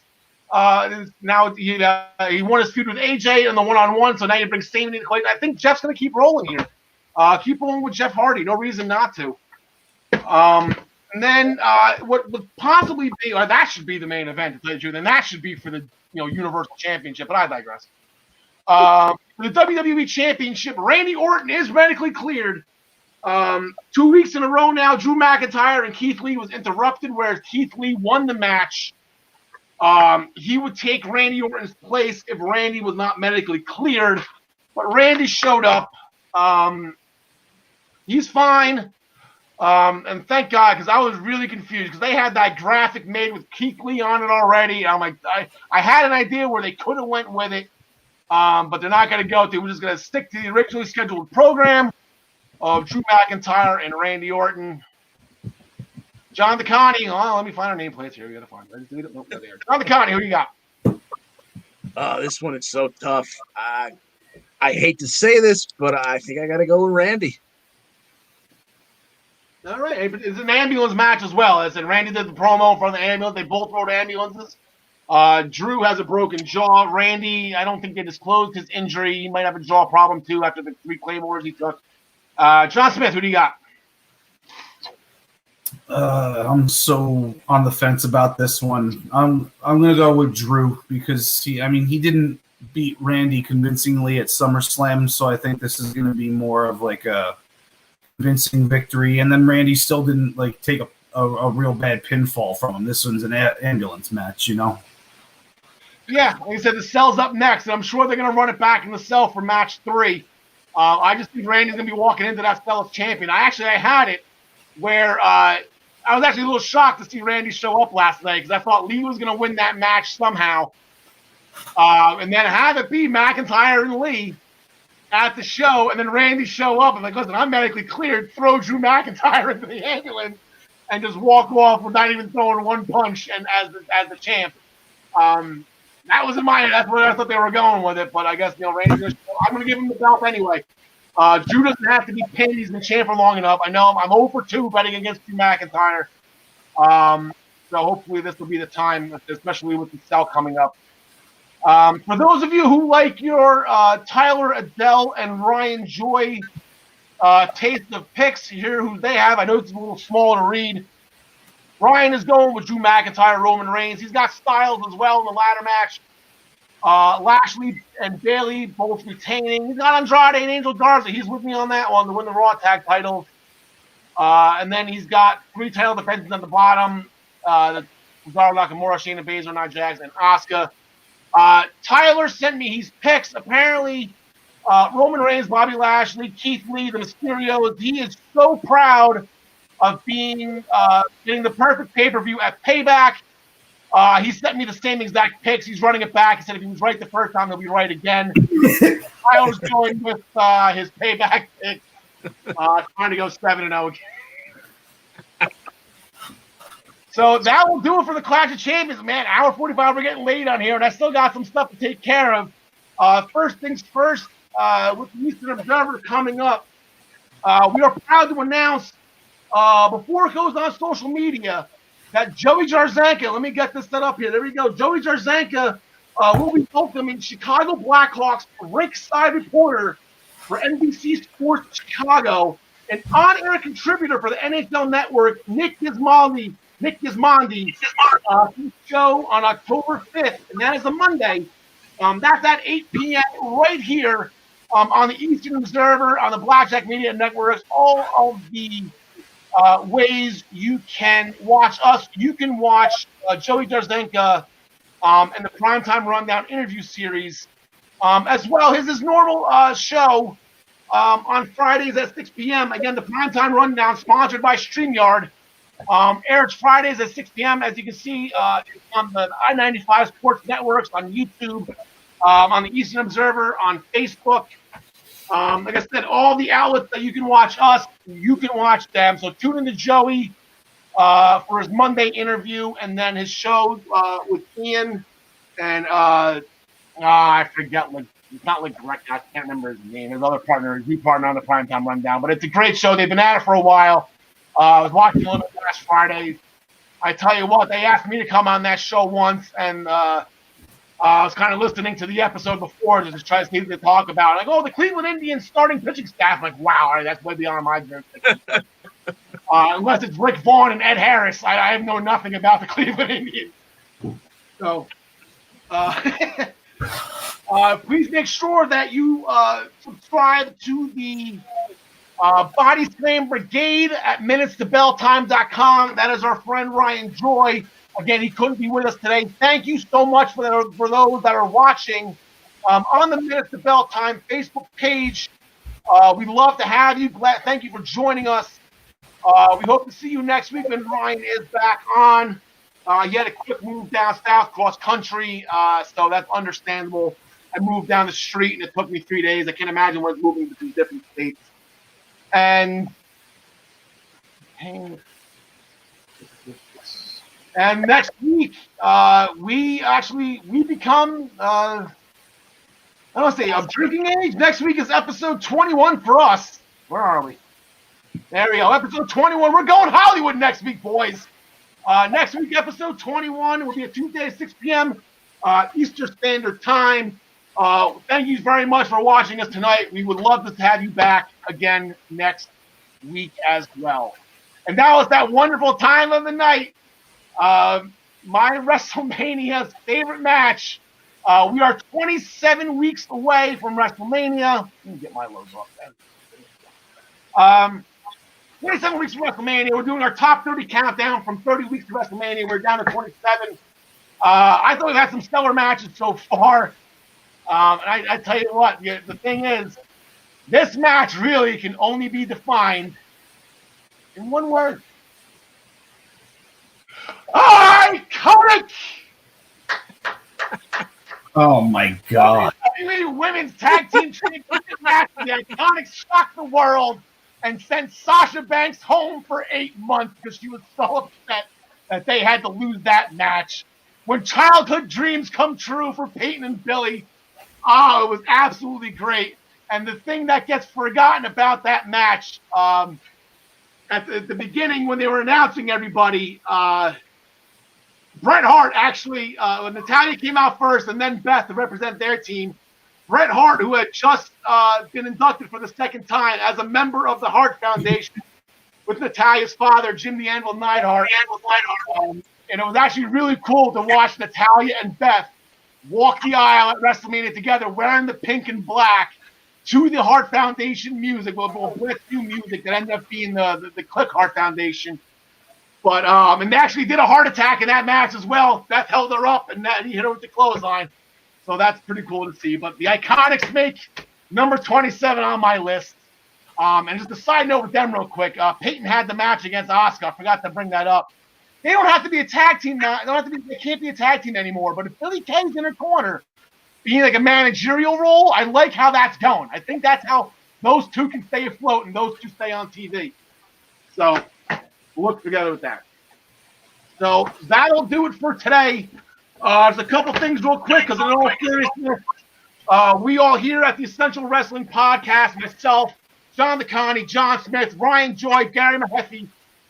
We'd just like to thank Joey Zarzenka and everyone at the Eastern Observer for helping us produce this show every week. We are now on episode 20.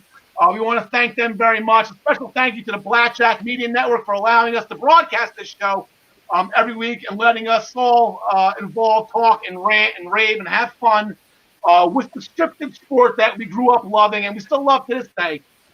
Special shout out to Tyler Adele. I know we poke a lot of fun at Tyler.